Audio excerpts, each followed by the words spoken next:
सुराणा ज्वेलर्सकडे 26 कोटींच्या रोकडीसह 90 कोटींचे दस्तऐवज जप्त.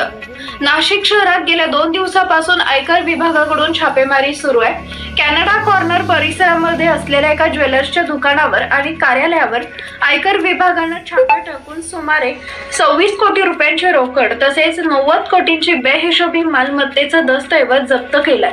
आयकर चुकवल्याच्या संशयावरून 23 मे रोजी सायंकाळी 6 ला पथकानं अचानक सुराणा ज्वेलर्सच्या विविध ठिकाणी छापे टाकले. अचानक झालेल्या छापेमारीमुळे करबुडव्या व्यावसायिकांचे धाबे दणाणलेत.